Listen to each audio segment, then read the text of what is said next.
I'm really at a loss for words, but I let Scootaloo come to y'all, a humble man. Not just a humble man, but a man who knows when he's been bested. You know what? Before I break it all down, let's roll that beautiful beat. P-A-G. That's tag shit. Free fall as I die through the kaleidoscope in my mind. No rope up to climb. Gotta remind myself that I'm fine. Mama, I don't really want. I want it to be customary that if you lose the championship, you hand it over. You know what I'm saying? So last night, of course, what we're all here for. Let me properly put it up there. So last night, AEW Revolution, I defended my predictions championship, and I came up short. And I'm pretty sure you're like, who did you lose it to, Scoop? You were late fifth. You just got your belt back. You just got your belt back. Who did you lose it to? I lost it to the one and only, the heartthrob, the heartbreaker, Jaeger Bombastic. Jaeger Bombastic finally has the championship back, and which means he will go into WrestleMania weekend as champion. But he still has myself, Lip Dizzle, and Juggernaut 097 chasing him. WrestleMania weekend, of course, consists of Stand and Deliver in both nights. Will he walk out as champ? We shall see. But until then, let's talk about some Revolution. And the theme of this show is, hi kids, do you want to see violence?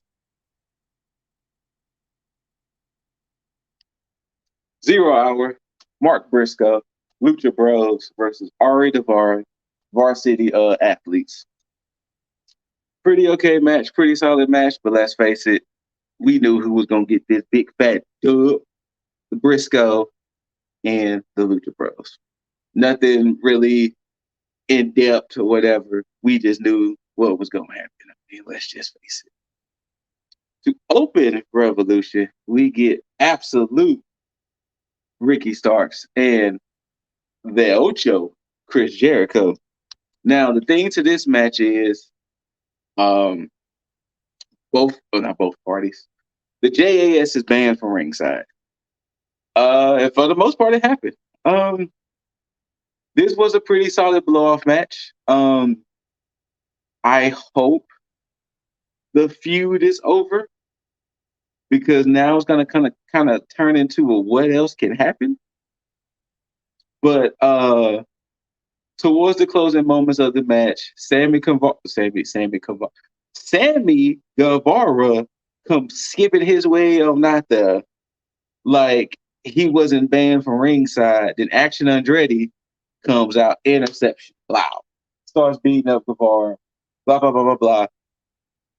More action in the ring.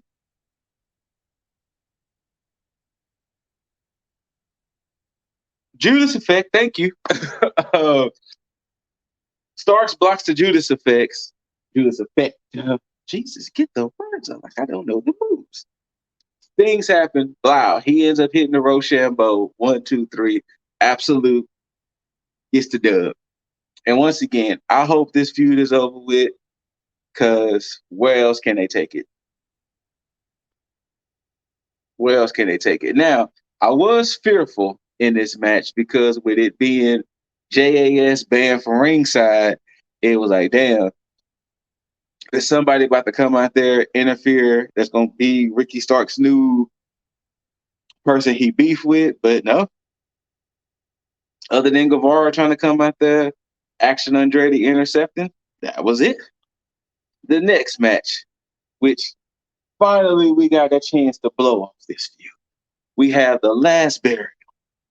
Jungle Boy Jack Perry, or as we like to call him on tag, Jungle Man, that grips that leather, and Christian Cage. And if you don't know that reference, Search photos of Jungle Boy gripping leather. Gripping leather. You know how hard it is to grip leather? Jungle Boy, aka Jungle Man, gripping leather. Then you do your Googles. This was a buried alive match. If we're going into kind of WWE sense, you had to put your opponent in the casket, close it, wow, match is over with. Pretty good match. And Christian Cage is wild for coming out there wrestling in a sleeveless turtleneck.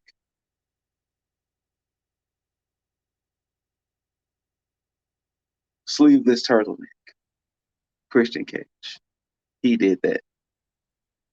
He really selling that villain shit, y'all. But yeah, that's a pretty solid match. Never not once in this match I didn't feel Jungle Man was gonna lose.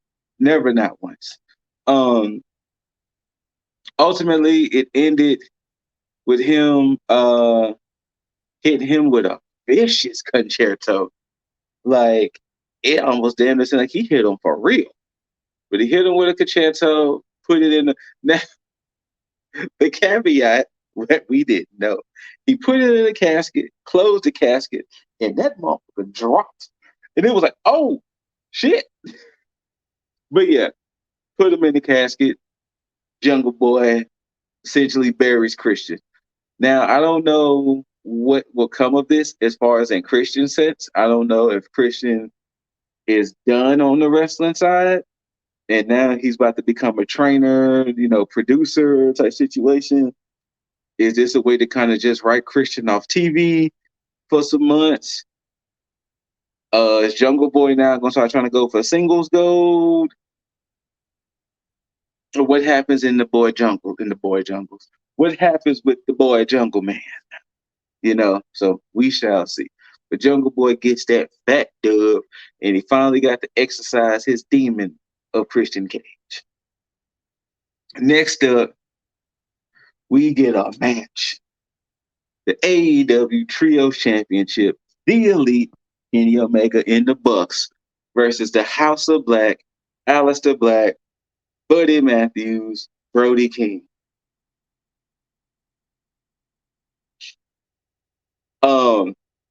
Kudos to the way this match was done, because the false finishes and the moments they gave, bam.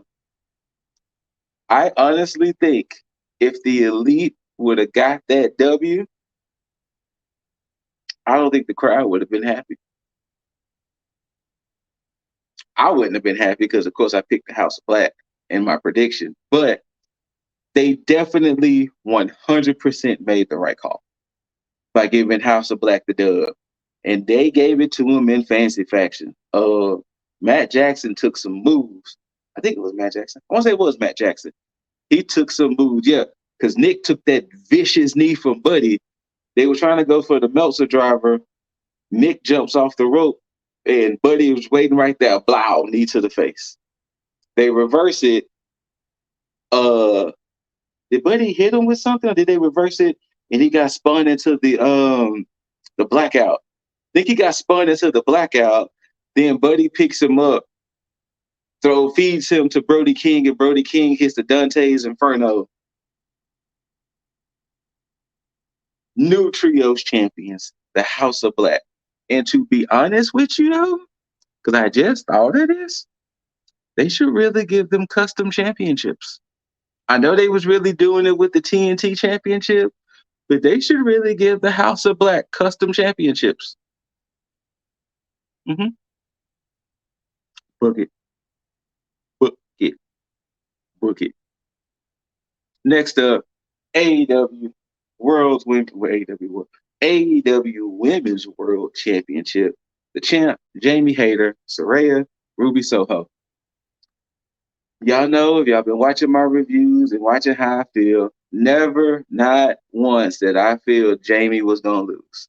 Now, they could have swerved me by giving it to Ruby.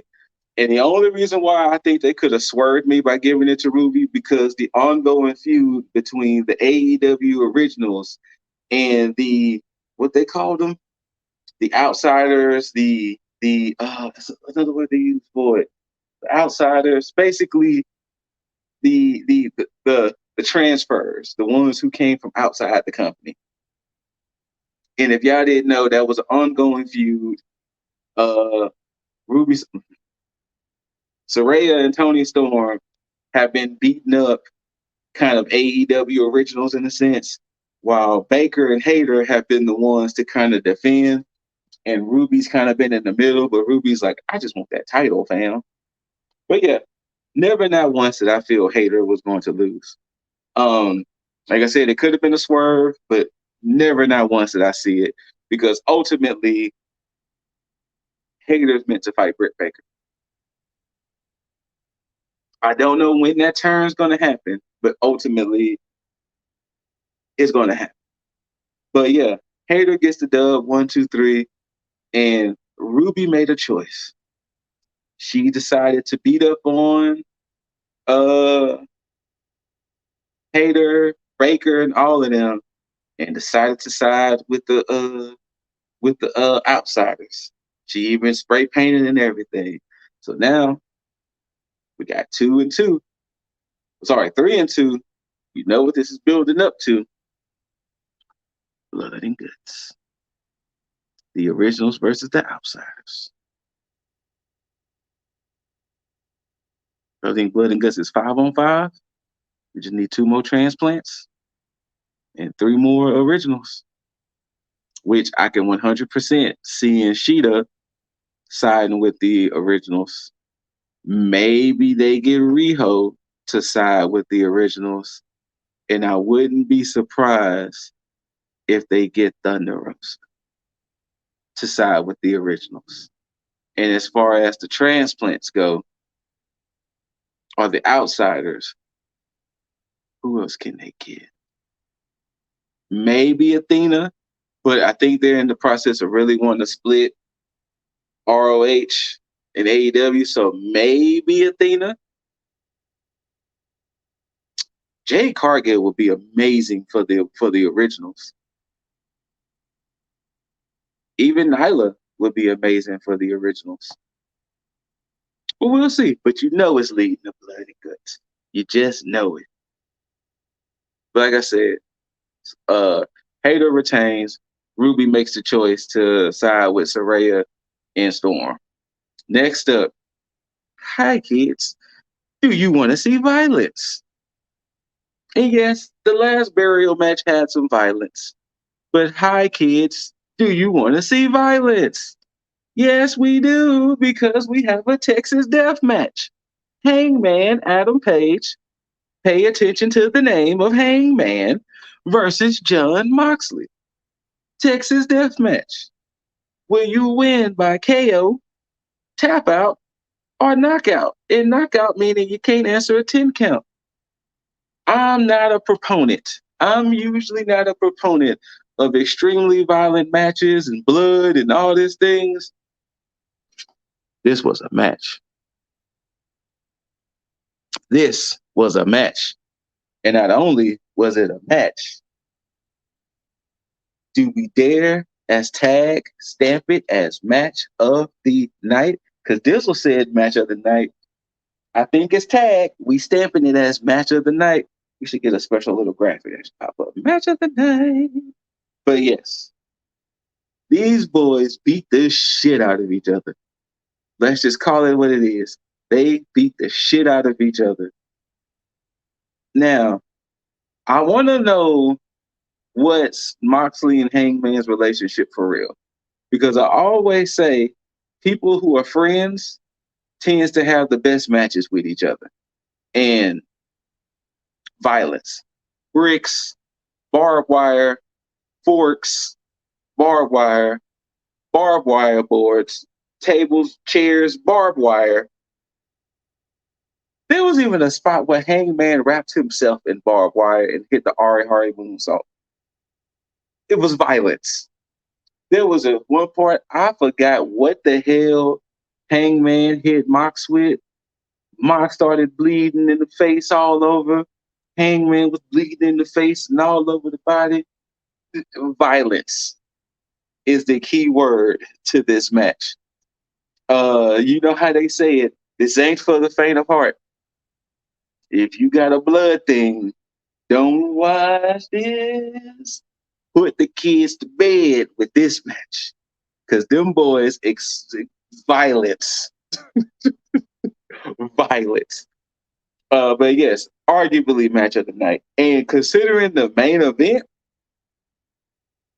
violence. And the reason why I kept saying, pay attention to the name, because there was a part where Hangman had a chain. He wrapped it around Moxley's throat, yeeted him over the throat. Oh, the third. Yeeted him over the top rope. Get the words out, Scoot. And essentially hung Moxley till Moxley was like, all right, man, you got this.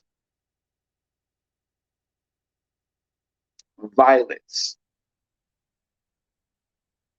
If you don't want to watch anything else in this show, I only recommend you at least 2 matches. This one and the main event. Please. Next up, TNT Championship, King of Television, Samoa Joe, Wardlow. Now, of course, we got the looming threat of Powerhouse Hobbs, who owns the Sonic Ring, and he gets his shot Wednesday of the winner. I did not agree with this match at all. It wasn't a bad match, but they had Wardlow beating Joe. Now, I hate this for the simple fact of, where does this put Hobbs? Because they've been building Hobbs up as this, with the whole book of Hobbs. Hobbs 316 said, I just beat that ass. They've been building this and building that he wants to exact all the hurt that's been done to him onto others. He has the shot by being the face of the revolution. So we have one or two outcomes. He beats Wardlow, which then in turn gives Wardlow a 4-day title reign, or he loses to Wardlow, who just got the belt back. So if he beats Wardlow, that's some serious hot potatoing. Because then it's like, why not let Hobbs just beat Joe? Then if he loses to Wardlow, because Dizzle has a theory that maybe he loses to Wardlow, but then goes to ROH and just takes the ROH television title from Joe. So I don't know.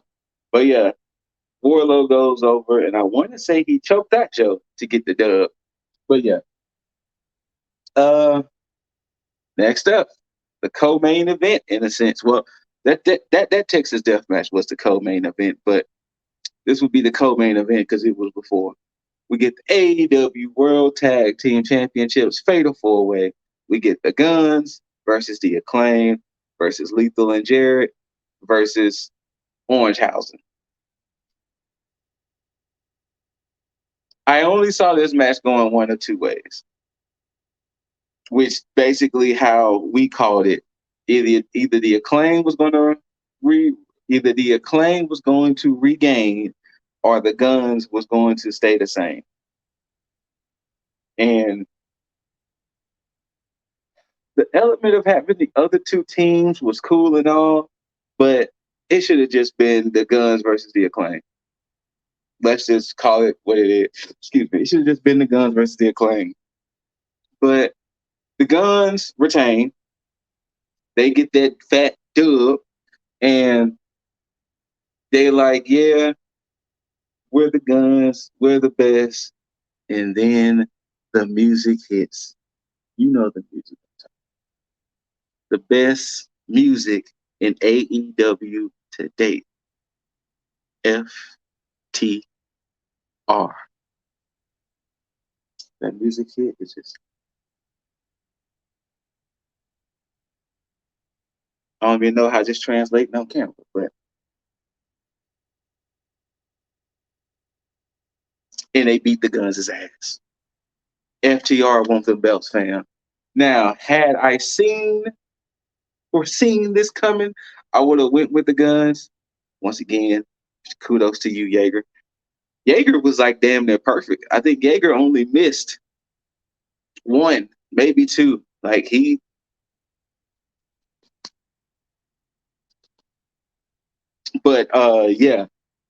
So I guess it makes sense for FTR to go against the guns since they've been talking that jibber jabber. So I guess it makes sense. So at some point we're going to get the guns FTR for them tag belts, and I can 100% see FTR getting the belts back from the guns. The only reason why I personally hate it was because the Acclaim's reign was unceremoniously ended. They had their little fun with the belts. They was doing their little scissoring day and stuff like that. But it was just so unceremonious, and it was like they could have they could have let Acclaim go out better than that. They could have let Acclaim go out better than that. But we'll see where that puts everybody. To be honest with you, we'll see where that puts the Acclaim. We'll see where that puts Jared and Lethal and Orangehausen. We shall see. But yeah, the Acclaim retain. FTR is back, baby. Main event time. This was a match. Not only was this a match, this did not disappoint. If it wasn't for that death match, this would have been match of the night for me. AEW World Championship 60-minute Iron match. Maxwell Jacob Freeman versus the American Dragon, Bryan Danielson.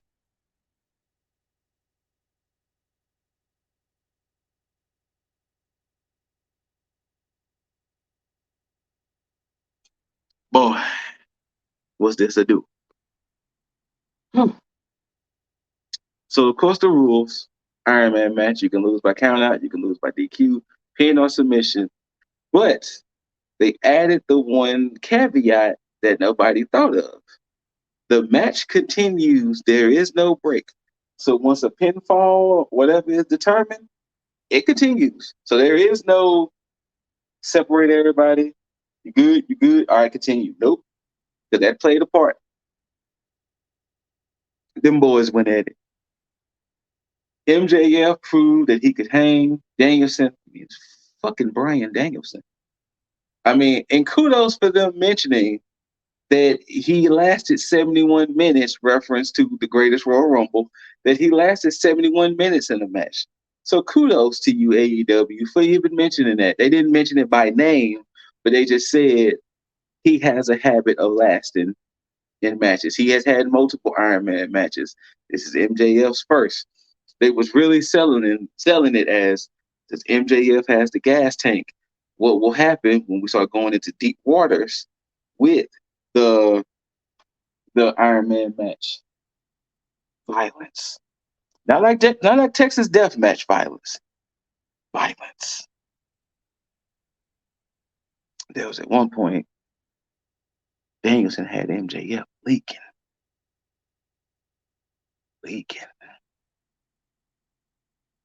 No visibility.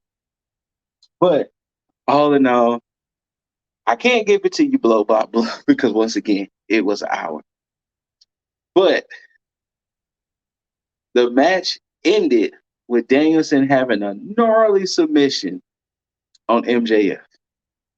And they were both tied 3-up. And Danielson had that submission on point, and boom, it ended in a draw. They giving MJF the oxygen. Danielson is like, whatever, this is some bullshit. Because, of course, they announced it. Since they were tied, it came to a draw. MJF retains. Simple as that. And then Shivani gets some word in his ear. He goes back to Justin Roberts and say, nah, this match is continuing in sudden death. Yeah. And it continues. And let's just say this. I will always have love for the bad guy, for the heel, because MJF, he gonna find a way. He gonna find a way. He fucked around there, grabbed that oxygen tank. Ref got distracted. Danielson tried to go grab. Oh, let me. Danielson had the label lock on, if I remember correctly. And what happened was, since Danielson had it on, so the way I want to say it was a label lock. If it wasn't a label lock, he had some submission. So pardon me if I'm wrong. But the way he had it, Danielson couldn't see. MJF already grabbed the rope to force the break, but he tapped to let Danielson believe he won. MJF rolls out the ring. Danielson is arguing with the ref like, you haven't won yet. MJF had the ropes, blah, blah, blah, blah, blah. Danielson tries to go grab MJF. Oxygen tank.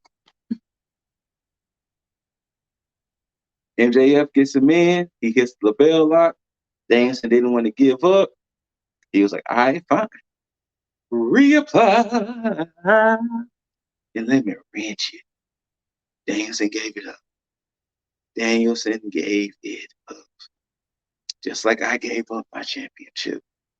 But yeah, AEW Revolution, it wasn't a show. There was some highs, there was some lows, but it was a show.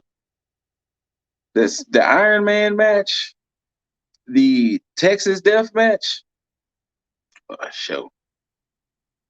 Overall, check it out.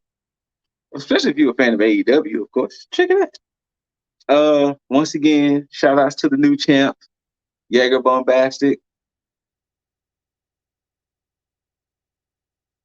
You know, it's destiny. That's been a big word between us tag people. And don't worry, at some point you will see Dizzle, you will see Jugs, you will see Jaeger. I'm just kind of free to just record this stuff. But the word destiny has been thrown out because, Dizzle is destined to think he's going to get the championship back after WrestleMania weekend, and that's when he has this grand plan. But if we're going off history, I don't have, let me phrase it correctly. I'm not without the belt for long. I'm the only 5-time champ. I'm the only 4-time champ. The belt is destined to fall back in my hands. It will be apropos for it to happen after WrestleMania. But Dizzle think he's destined to have it after WrestleMania. I'm what nightmares are made of, Dizzle. You got to be on your game, my brother. You got to be on your game. Because champion is my name. Shout outs to the Less Than Stealthy Ninjas, Cosmic Boss, Aronia Mist. This video is gonna be on their side too, because we gotta show AEW love on the ninja side as well. So, but shout outs to the other two ninjas. Shout outs to my tag brethren and destiny. Remember that word, ladies and gentlemen. Destiny. Until next time, let me hit y'all with that too sweet.